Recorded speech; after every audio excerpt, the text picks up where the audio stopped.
Okay, I'm just gonna say it. There is no possible way that you can have a decent sequel to The Devil Wears Prada. 0, 1. Let's get started.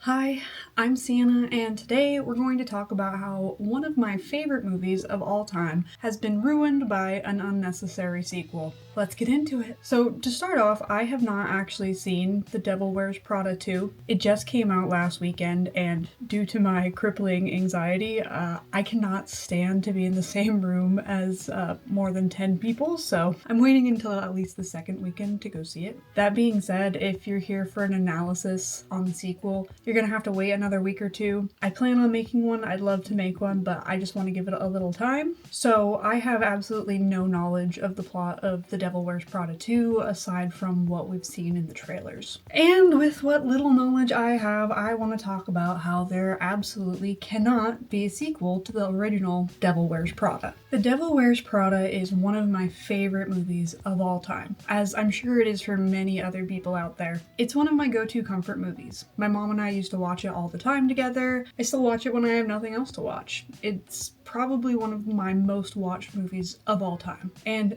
every single time I watch it, I find something new to love about it. It's just one of those special movies. On paper, it's not really that complicated of a story. Girl takes job, hates boss, quits job. I mean, really, that's all there is to it when you dumb it down. But to me, what really makes this movie special is the journey of the main character, Andy, played by Anne Hathaway. Throughout the film, the theme is clear. Don't sacrifice yourself for the sake of a job. And this is a value that has stuck with me throughout my life, and I feel like it's a theme that a lot of other movies, you don't see it in a lot of other movies, and if you do, it's not done as well as it is in The Devil Wears Prada. So, our main character, Andy, wants to be a successful writer. She takes a coveted position at a fashion magazine despite having no experience and no real interest or passion for fashion. And she quickly realizes how unsuited she is for the position, and she wants to give up almost immediately. But after some encouragement from her colleague, she decides she's not a quitter. And despite the constant conflict, she gets really good at the job. She becomes a dependable assistant to one of the most influential women in the world, Miranda Priestly, played by Meryl Streep. However, it becomes apparent that in order to keep her status at work, she basically has to sacrifice her personal life. And so after her relationships outside of work begin to fall apart, Andy sees how lonely, cruel, and jaded her boss Miranda has become. And Andy finally chooses to do what's best for herself rather than what everyone else tells her is best. You snoring, bud? Oh. At its core, The Devil Wears Prada is a story of personal growth, humility, and freedom. Yes, the movie is full of all of those early 2000s tropes like a makeover montage, constant fat jokes about a woman who would never be considered fat, and some ridiculous fashion that nobody would ever wear. But that's part of the reason that this movie is so special. It doesn't take itself too seriously. And while it may have some cheesy moments and some flat side characters, it's one of the most fun and rewatchable movies that I've ever seen. So now we need to talk about why this sequel should not have happened. Like I said, I've only seen the trailers for the second movie so far, and from what I can tell, it's going to be about Andy returning to Runway magazine as some sort of PR representative. It also looks like there's going to be some sort of scandal at the magazine, and they need Andy to come and clean up the mess. So I'm guessing in order to make this plot work, they managed to either guilt Andy into the position or maybe she has no other option. I'm currently leaning towards the guilt option so that they can say something like, oh, you're the only person who's ever worked at Runway that Miranda didn't hate or refuse to bring back. And I'm also guessing that they want someone who's worked with Miranda in the past so they can say, oh, look, Miranda's not all that bad. This girl worked here 20 years ago and she came back to help. You know, like that's going to be their justification for why Anne Hathaway would come back. Something like that. And then, of course, they'll have that big laugh that they've been pushing all over the trailers where I think it'll be something like she finds out Miranda doesn't hate her and was okay with hiring her because she completely forgot who she was. So right off the bat, Andy coming back to work at Runway makes absolutely no sense to me. And I've thought about this for a while. There's just no scenario that could possibly make sense. The entire point of the first movie was that Andy quits her job despite all of her hard work because she did not like the person that she was becoming while working there. And this was a choice that easily could have ruined her career. She knew at that moment when she quit, she was making a very powerful enemy. Miranda could have easily called every single publisher in New York and she could have said, hey, absolutely do not hire this woman because I said so. And everybody would listen to her, no questions asked. She's just that important. And that's why the ending of the first movie is so powerful. Andy chooses herself over her career, no matter the consequences. She would rather have a happy life with her friends and family over a successful, high-status career. So by going back to Runway at any capacity, it ruins the ending of the first movie. Like, oh yeah, that job that ruined all of my relationships and I lost respect for myself and became a manipulative narcissist because of it, but yeah, I'll come back if you give me a raise and a cute new title. Like, what? This plot also doesn't make any sense because in what world would Miranda Priestly not already have a PR rep? Not only that, but in this day and age, who would give a crap about any scandal at a fashion magazine? Like, I guess if there was some sort of embezzlement or sexual crime, sure, but our news cycle is already so oversaturated with scandals and controversies that nobody cares about. We hear news every day about different government officials committing actual crimes and nobody cares. Do you know what happened when the real Devil Wears Prada book by Lauren Weisberger came out? Do you want to know how the real Miranda Priestly, Anna Wintour, reacted? She did not give a single shit. Nothing happened. She said, "No one at Vogue moves at a glacial pace, least of all my assistants." I believe she also said that the book and movie was a fair shot, so she knows she does not care. It did not impact her career at all. In the end, I thought it was a fair shot. And you know what else? I can't even find any information on whether or not the book had an impact on the sales of Vogue. And I mean, Anna Wintour's career obviously hasn't suffered. Honestly, it feels like she's gotten more positive press since the release of the movies. So in this film based on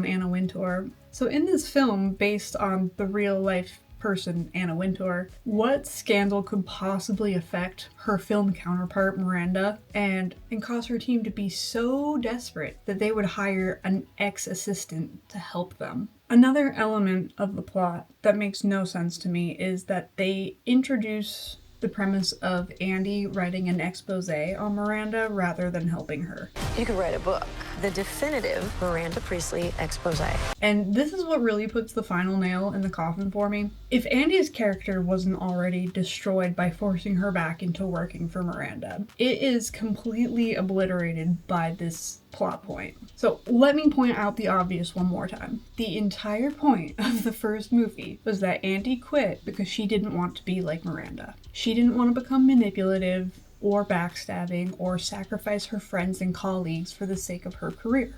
But now, 20 years later, she's suddenly okay with backstabbing Miranda, the woman who essentially gave her her career. And I know Miranda was awful to work with and they paint her as an awful human being, but the fact is that Andy would not have gotten as far without her position at Runway. If she hadn't impressed Miranda, she probably never would have worked for any major publication again. And let's not forget, the first movie establishes that Miranda lives for her job.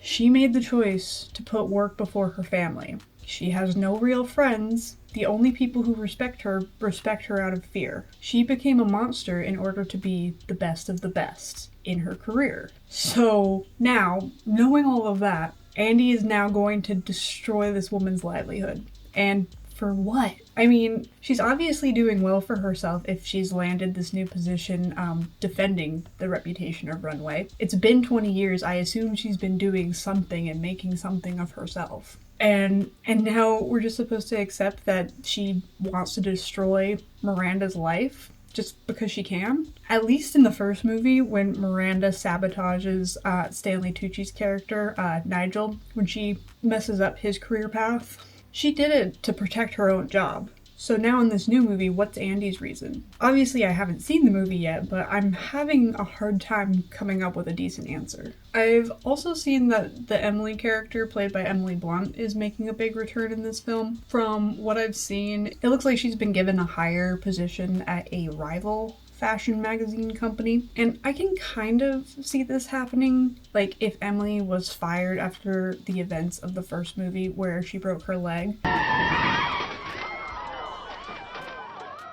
Well, honestly, it feels kind of cheap to do this to this character. We learn in the first movie that Emily dedicates her entire life to the magazine, a lot like Miranda. And while she may not like Miranda personally, which we don't know for sure, I don't think it's ever said outright, Emily definitely respects Miranda and the legacy of Runway. And so I just find it hard to believe that she would suddenly dump the job that she's loved for years in order to work for a rival company. Especially because she starts as an assistant. I don't know for sure, but I doubt assistants are often promoted to CEOs, or whatever she's supposed to be.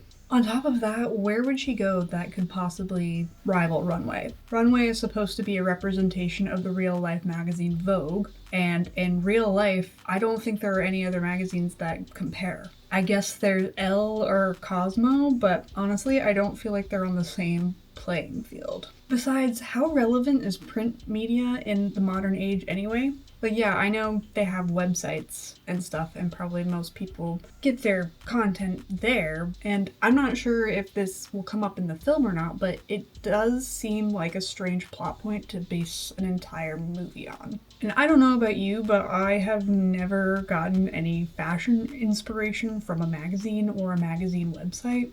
Maybe if something was reposted on Pinterest or whatever, but and even so, most people I know nowadays don't seem to care about fashion. At least where I live, most people wear sweatpants and t-shirts everywhere they go. You know what's actually so funny is the other day, I was at Old Navy to get some tank tops. Exhibit A.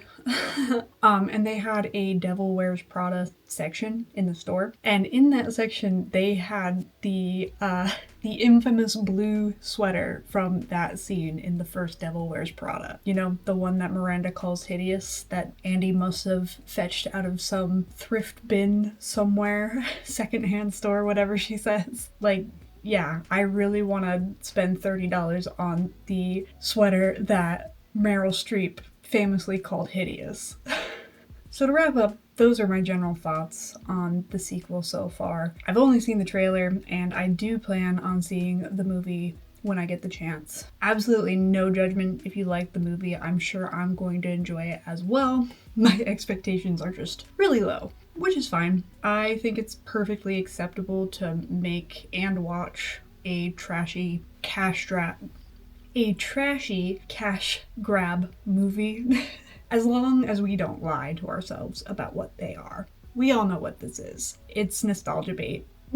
It's not going to be anything compared to the first one, and it can't be. I really think we all know that, but that doesn't mean we can't still enjoy it. Anne Hathaway, Meryl Streep, Emily Blunt, Stanley Tucci, they all deserve the cash grab for this one. They're all wonderful actors, and while they probably didn't put much effort into this one, I say why not? It's not like there's anything else going on in film production nowadays. And deep down, I think we all wanted a little more Devil Wears Prada. We just didn't know how to get it.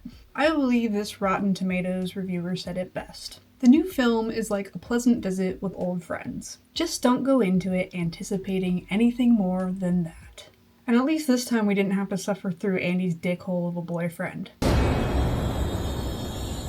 I hope. Anyway, I'm Sienna. Thank you for watching. Subscribe if you would like more film commentary, lifestyle commentary, vlog type stuff. I don't know. I'm still figuring out what the fuck I'm doing. Find out together. That's gonna be it for today. I appreciate you being here, and I will see you in the next one. Bye-bye.